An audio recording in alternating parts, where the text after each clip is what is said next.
Hello student, welcome to my channel. আজকের আমি নতুন একটি বিষয় নিয়ে আলোচনা করব। এই বিষয়টি প্রাইমারি, আপার প্রাইমারি এবং এডুকেশন সাবজেক্টের একটি গুরুত্বপূর্ণ বিষয়। আজকে আমার আলোচনার যে বিষয় সেটা তোমরা দেখেই বুঝতে পারছো যে আজকের আমি ম্যাসলোর প্রেষণা তত্ত্ব সম্পর্কে আলোচনা করব। তো প্রেষণা বলতে কি বোঝায় সেটা সম্পর্কে একটুখানি বলি। প্রেষণা হলো সেই বিষয় বা সেই জিনিসটাকে বোঝানো হচ্ছে যেটা কি করে থাকে না, আমাকে কোনো কাজে উদ্দীপিত হতে বা কোনো কাজের পেছনে, কোনো কর্ম সম্পাদনের পেছনে যে জিনিসটা বা যে বিষয়টা আমাকে চাপ দেয় সেটি হলো আমার প্রেষণা। খুব স্বাভাবিকভাবে আমরা এটাকে প্রেষণা বলে থাকি। তাহলে প্রেষণা কি? প্রেষণা হলো সেই জিনিসটা বা সেই বিষয়টা বা সেটাই যেটা কি করে থাকে না, আমাকে কোনো কাজ করার জন্য আমাকে পেছন থেকে একটা চাপ দিয়ে থাকে, সেটাকে আমরা প্রেরণা বলি। আমরা প্রেরণাটাকে খুব স্বাভাবিকভাবে মোটিভেশন, মানে ইংরেজিতে মোটিভেশন বলি। তো এই প্রেরণা সম্পর্কে বিভিন্ন মনোবিদ, বিভিন্ন ব্যক্তি বিভিন্ন তত্ত্ব দিয়েছেন। তো তার মধ্যে আব্রাহাম ম্যাসলো, নাম কি? আব্রাহাম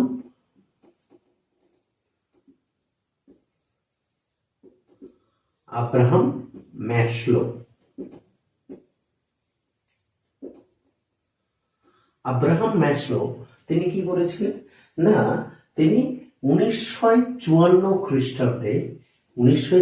খ্রিস্টাব্দে তার মোটিভেশন অ্যান্ড পার্সোনালিটি বইটিতে তিনি একটি তত্ত্ব তিনি প্রকাশ করলেন। তাহলে আব্রাহাম ম্যাসলো তিনি 1954 খ্রিস্টাব্দে মোটিভেশন অ্যান্ড পার্সোনালিটি বইটিতে তিনি একটি তত্ত্ব প্রকাশ করলেন। সেই যে তত্ত্ব, এই তত্ত্বটি ছিল প্রেষণা সম্পর্কিত তত্ত্ব। এখানে তিনি ব্যক্তির যে চাহিদা, প্রতিটা ব্যক্তির যে চাহিদা, সেই চাহিদাগুলোকে কয়েকটা ভাগে ভাগ করলেন। যে ভাগগুলি যদি আমরা সাজাই তাহলে একটা পিরামিড আকৃতি লক্ষ্য করা যাবে। এই যে চাহিদাগুলো, ম্যাসলো বলছে যে ব্যক্তির এই চাহিদাগুলি, একটি চাহিদা শেষ হওয়ার সাথে সাথে অপর একটি চাহিদা সৃষ্টি হয়। সেই চাহিদাগুলো কি কি? প্রথম যে চাহিদা সেটি হলো শারীরবৃত্তীয় চাহিদা। এই যে প্রথম চাহিদা, এটি হলো শারীরবৃত্তীয় চাহিদা। অর্থাৎ কোনো একজন ব্যক্তি প্রথমেই তার কিন্তু একটা শারীরবৃত্তীয় চাহিদা থাকে, বা একেবারে প্রাথমিক লেভেলের চাহিদা হচ্ছে তার শারীরবৃত্তীয় চাহিদা। সেই শারীরবৃত্তীয় চাহিদা কি? তার খাওয়া, ঘুম, যৌন চাহিদা। এই যে চাহিদাগুলো, এগুলো হচ্ছে ওই ব্যক্তি, যে কোনো ব্যক্তির শারীরবৃত্তীয় বা প্রাথমিক, একেবারে বেসিক লেভেলের নিডটা হচ্ছে তার শারীরবৃত্তীয় চাহিদা। এই চাহিদাগুলোকে বলছে শারীরবৃত্তীয় চাহিদা। তারপরে এই চাহিদা যখনই পূরণ হলো তখন কিন্তু তার অপর এক চাহিদা সৃষ্টি হয়, সেটি হলো তার নিরাপত্তার চাহিদা। তার কি না, নিরাপত্তার চাহিদা। এই শারীরবৃত্তীয় চাহিদা শেষ হওয়ার সাথে সাথেই তার কিন্তু এক নিরাপত্তার চাহিদা, প্রতিটা ব্যক্তি বা প্রতিটা শিশুর বা প্রতিটা শিক্ষার্থীর এই নিরাপত্তার চাহিদা তৈরি হয়। যখনই শারীরবৃত্তীয় চাহিদা শেষ হয়ে যায়, যদি আমরা খুব স্বাভাবিকভাবে দেখি, তাহলে আমরা ধরে নাও নতুন কোনো জায়গায় গেছি, সেখানে গিয়ে আমরা কি করি? প্রথমে খাবার কোত্থেকে পাবো? প্রথমে কিন্তু আমরা খাবার জোগাড় করি। যেই খাবার পূরণ হয়ে গেল তখন কিন্তু আমরা কি করি না, এবারে থাকবো কোথায় সেটা আমরা দেখার চেষ্টা করি, যে আমার তো একটা থাকার আশ্রয় খুঁজতে হবে। প্রথমে কিন্তু সেই জায়গায় নেমেই প্রথম আমাদের খিদে পায়, আমরা প্রথম খাই, তার কারণ ওটা আমাদের বেসিক নিড, আমাদেরকে খেতেই হবে। খাওয়া পেট যখন ভরে গেল তখন কিন্তু আমরা এবার কি করছি না, কোথায় থাকবো, কোথায় একটু ভালোভাবে থাকবো, সেই চিন্তাটা করছি। নিরাপত্তা, সেটা হতে পারে দৈহিক, আবার কখনো মানসিক নিরাপত্তাও হতে পারে। তো এই যে নিরাপত্তা, এইবারে যখন ওই যে বললাম যে একটি জায়গায় যাওয়ার পরে আমরা যখন নিরাপদ আশ্রয় পেয়ে গেলাম, এইবার আমরা কি করব না, সেখানে আমি যখন থাকছি, নিরাপদ আশ্রয় পেয়ে গেছি, এবার আমি কিন্তু ভালোবাসা, তৃতীয় যে চাহিদা সেটা হচ্ছে ভালোবাসা এবং একাত্মতার চাহিদা। যখনই নিরাপত্তার চাহিদা পূরণ হয়ে গেল, তখন কিন্তু পরবর্তী চাহিদার দিকে আমরা যাই, সেটা হলো ভালোবাসা বা একাত্মতার চাহিদা। অর্থাৎ ওই যে উদাহরণটা দিলাম, ধরে নাও কোনো একটা জায়গায় গেছি, প্রথমে আমরা খাবারের খোঁজ করি, খাবারের খোঁজ যখন খাবারটা আমরা পেয়ে গেলাম, তখন আমরা নিরাপদ আশ্রয়, এইবারে নিরাপদ আশ্রয় যখন পেয়ে গেলাম, এবার আমি কি করতে চাইছি না, সেই জায়গার মানুষগুলোর মধ্যে একাত্ম হতে চাইছি, সেই জায়গার মানুষগুলোর মধ্যে অন্তর্ভুক্ত হতে চাইছি।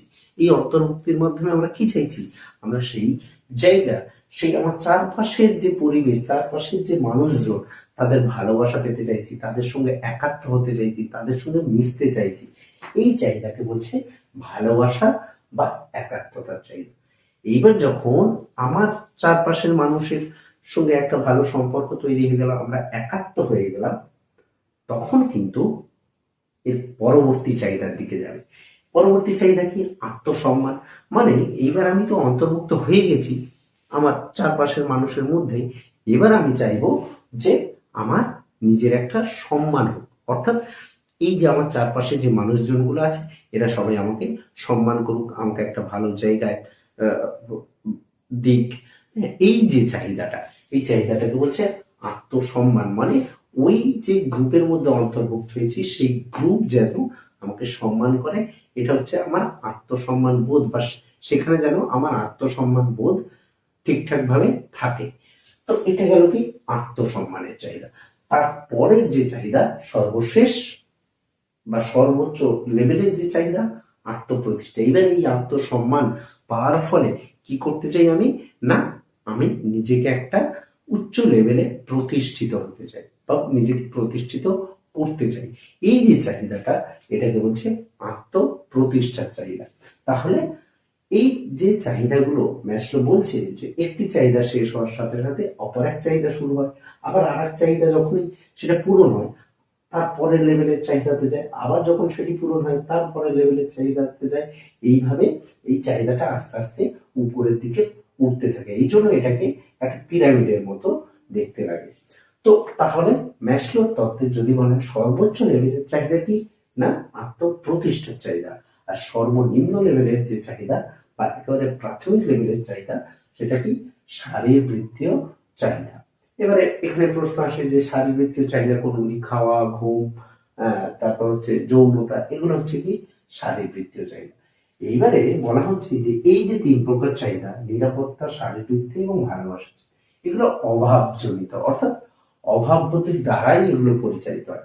আমাদের কি শারীরবৃত্তীয়, আমরা অভাববোধ করি বলেই কিন্তু এই তিন প্রকার চাহিদা তৈরি হয়। পরের দুটো চাহিদা কিন্তু অভাববোধের থেকে তৈরি হয় না, সেটা বৃদ্ধিজনিত চাহিদা। আমার যত সময় যাবে তত বৃদ্ধিজনিত এই চাহিদাটা, এই দুটো চাহিদা হচ্ছে তৈরি হবে। আর এই যে চাহিদাগুলো, এগুলো অভাববোধ। মানে কি, না আমি খাওয়া ঘুমের অভাব হচ্ছে, তাই আমার শারীরবৃত্তীয় চাহিদা পূরণ হচ্ছে না। আমি কোনো লোনলি ফিল করছি বা আমি একাকিত্ব ফিল করছি, তার জন্য নিরাপত্তার চাহিদা দেখা দিচ্ছে। তারপরে কি, আমি কারোর ভালোবাসা পাচ্ছি না, কারোর সঙ্গে মিলেমিশে চলতে পারছি না। এটা হচ্ছে অভাববোধের দ্বারা তৈরি। সেই জন্য এই চাহিদাগুলোকে বলছে অভাববোধের চাহিদা। এই দুই উপরের এই দুটো চাহিদাকে বলছে বৃদ্ধিজনিত চাহিদা। তো ম্যাসলোর এই যে তত্ত্ব, চাহিদার তত্ত্ব বা প্রেষণার তত্ত্ব, এখানে ম্যাসলো এই পাঁচ প্রকার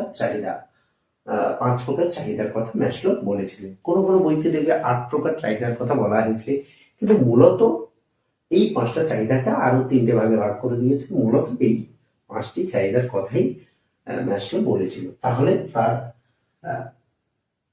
এই তত্ত্ব কবে তিনি প্রকাশ করলেন, 1954 খ্রিস্টাব্দে। তার যে বই, সেটা হচ্ছে মোটিভেশন অ্যান্ড পার্সোনালিটি। এই বইটিতে তিনি তার এই তত্ত্বকে প্রকাশ করেছিলেন। তো এই হলো ম্যাসলোর মোটিভেশন থিওরি বা চাহিদার তত্ত্ব বা প্রেষণা তত্ত্ব বলা হয়ে থাকে এই থিওরিকে। তো এরকম বিভিন্ন ইনফরমেটিভ ভিডিও আমি আমার চ্যানেলে দিয়ে থাকি। যদি ভিডিওগুলি ভালো লাগে তাহলে চ্যানেলটিকে অবশ্যই সাবস্ক্রাইব করবে। ধন্যবাদ।